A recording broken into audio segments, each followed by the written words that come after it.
In this video, we're going to show you to install the brake light switch on your Buick Enclave located up above your brake pedal.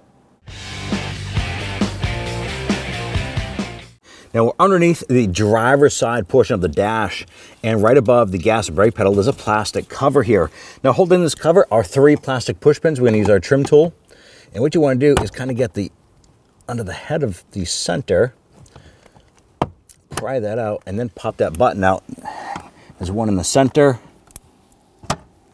and then there's one over here right above the emergency brake pedal. Pop that. Now we're going to grab this cover, we're going to gently pull it down and then pull it towards the driver's seat, disengaging, and set that aside. Now if you follow the brake pedal arm up here, it comes to a bracket, and here is your brake switch right here. So we want to go ahead and dislodge the red clip, the locking button right there, and then press in on the button underneath and separate this harness. So you're just pushing in on this little tab right here. Now there is a bolt. I'm going to tuck that up out of the way. There is a bolt right there. I'm going to use a 7mm.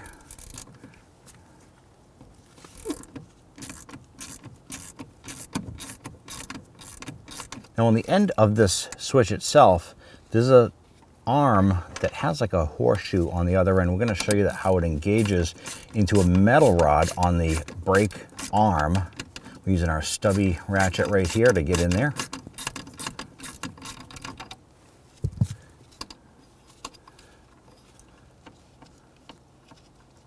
Go ahead and spin that bolt out. Go ahead and pull that out. Now there's a little post right here. It's an alignment pin, and here's a little horseshoe that engages on the arm. There's like a rod right here on their brake pedal arm, so when it actually activates this unit. So let's go ahead and replace this component.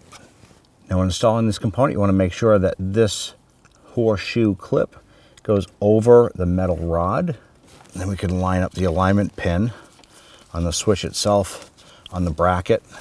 And by doing so, how you have to do that is you're actually going to pivot the switch like so. So you're going to install the horseshoe on the rod, pivot the switch, put that alignment pin in, and then bring this up and install the bolt. So there's no setting on this. It's an auto setting. Once you line everything up, the pins and all that stuff, there's no adjustments necessary. Once that bolt bottoms out, just make it good and tight. Go ahead and take that electrical connector, line that up, push it on, and then engage the lock. Now what I would recommend doing is before you install the under engine cover here, go ahead and activate the brake, push on the pedal, and have someone look at the back of the vehicle and make sure those brake lights are working. At that point there, we can go ahead and install our under engine cover. Now when installing the lower cover here, you want to pay attention to this little lock tab right here. This is going to go in and lock in to the carpet area right above the gas pedal. I'm going to slide this in. It goes into a little notch in the carpet area and into the floor. And then the panel will pretty much pop right up into place, like so. I'm going to take the center button, pop that up, lock that one, and then do the outside one over here. And we'll finish up with the button on the far left. At that point there, you're all set. When only the best will do, demand TRQ. The only company that lets you view before you do. TRQ is committed to offering the highest quality aftermarket auto parts that are engineered for peace of mind. Thanks for using and viewing with TRQ.